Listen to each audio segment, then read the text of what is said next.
Drinking alcohol, smoking, and drug use are harmful to health. The fog was so thick that night, it seemed to swallow the world. Ethan Caldwell gripped the steering wheel of his old pickup truck, the headlights barely cutting through the gray veil that draped Blackthorn Road.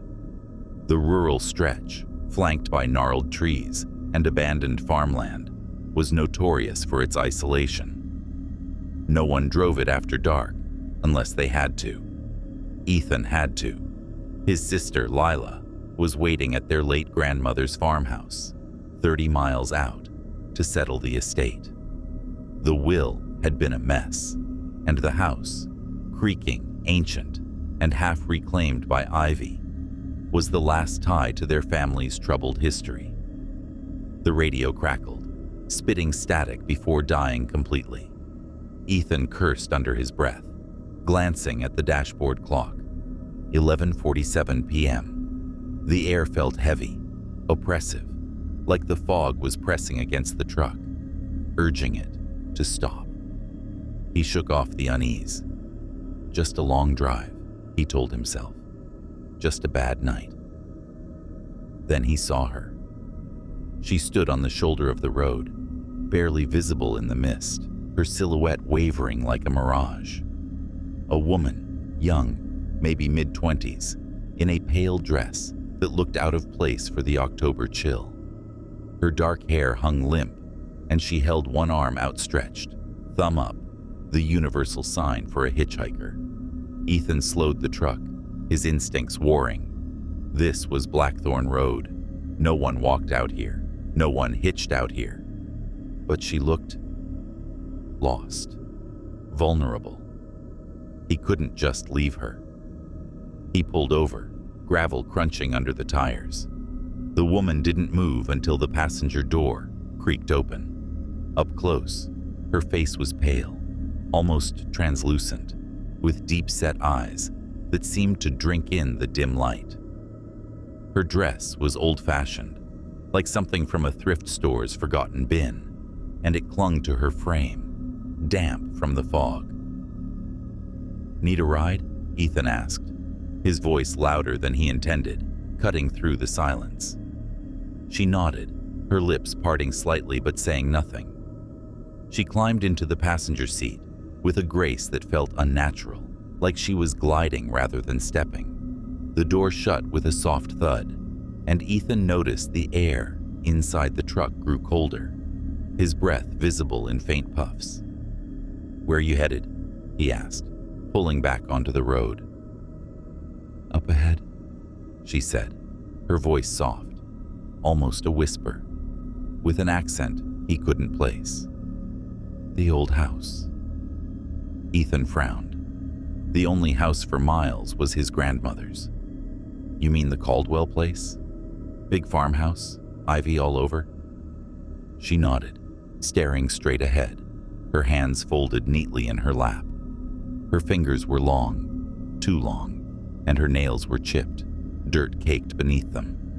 Ethan's skin prickled, but he chalked it up to the late hour and the eerie road.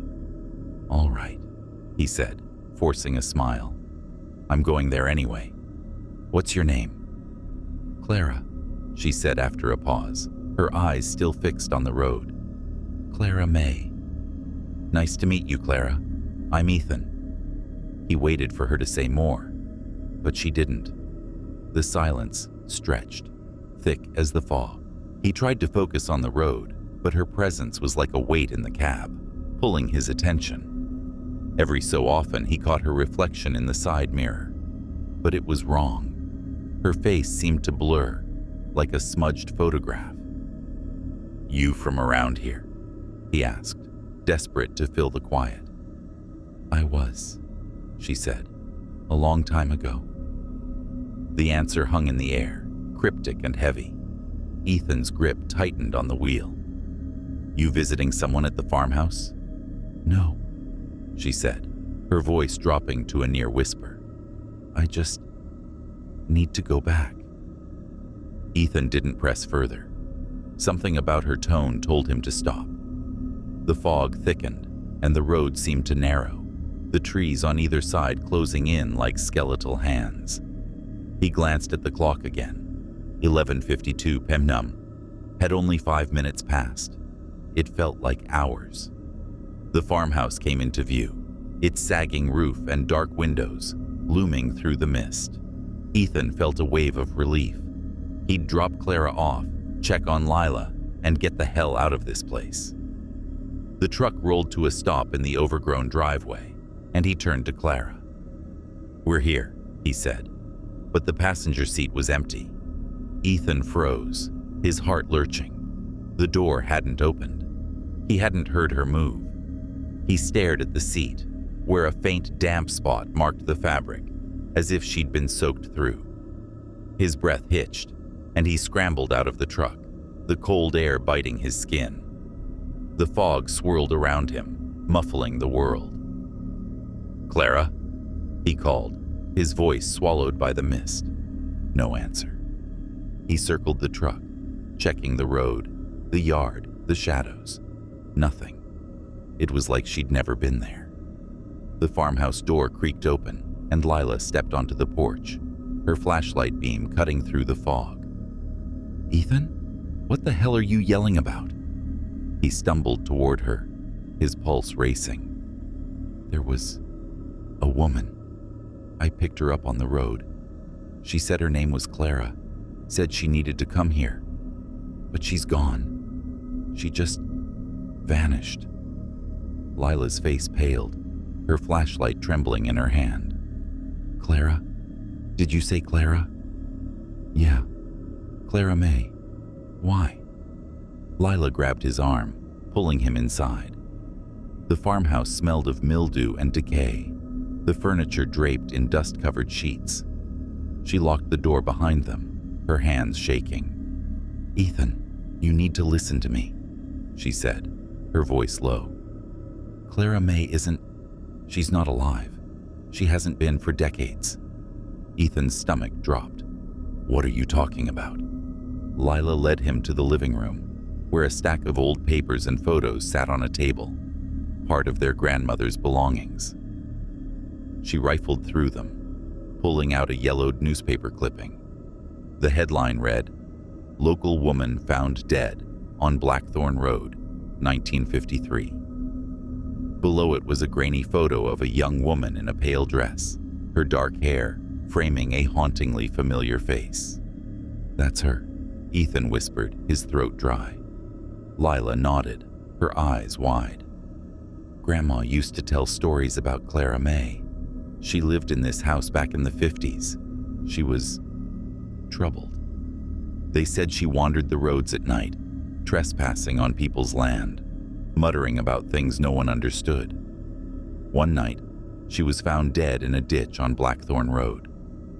Hit by a car, they thought, but no one ever came forward. Some said she was running from something in this house." Ethan's mind reeled. "That's impossible. She was in my truck. She spoke to me." Lila's voice dropped to a whisper. "People around here say she never left. They say she's tied to this place, to the land. If you trespass on Blackthorn Road at night, she finds you." A loud thud echoed from upstairs, like something heavy falling. Ethan and Lila froze, their eyes darting to the ceiling. The air grew colder, the shadows in the room seeming to shift and writhe. "We need to leave," Ethan said, grabbing Lila's arm. But before they could move, the lights flickered, plunging the house into darkness. The flashlight in Lila's hand sputtered and died. A low, keening sound filled the air, like a woman's voice, soft and mournful, coming from everywhere and nowhere. "Ethan," Lila whispered, her voice trembling. "She's here." The floorboards creaked, slow and deliberate, as if someone were walking toward them. Ethan's heart pounded as he fumbled for his phone, the screen's glow casting jagged shadows on the walls. In the dim light, he saw it, a figure at the edge of the room, barely visible, her pale dress stained with dirt, her head tilted at an unnatural angle. "Clara?" he choked out. The figure didn't move, but her voice slithered through the darkness. "You shouldn't be here," she said, her words sharp and cold. "This is my place." Ethan grabbed Lila, pulling her toward the door, but it wouldn't budge. The lock rattled, stuck, as if something were holding it shut. The keening grew louder, and the air thickened with the smell of damp earth and decay. Clara's figure flickered, now closer, her face wrong, her eyes too large, her mouth stretched into a hollow grin. "We're sorry," Lila screamed, tears streaming down her face. "We didn't mean to trespass." The figure tilted its head, as if considering her words. Then, with a sound like a sigh, the room went silent. The door clicked, swinging open on its own. Ethan and Lila stumbled outside, the fog swallowing the house behind them. They ran to the truck, not looking back, and sped down Blackthorn Road, the mist chasing them like a living thing. When they reached the highway, Ethan pulled over, his hands shaking so badly he could barely hold the wheel. Lila was sobbing, clutching the newspaper clipping she'd somehow kept in her hand. "She's still there," Lila whispered. "She's always been there." Ethan didn't speak.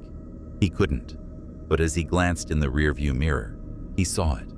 A faint figure standing in the road, her pale dress glowing in the fog, her head tilted, watching them. They never returned to the farmhouse. The estate was settled remotely, the house left to rot. But Ethan couldn't shake the feeling that Clara May wasn't done with them.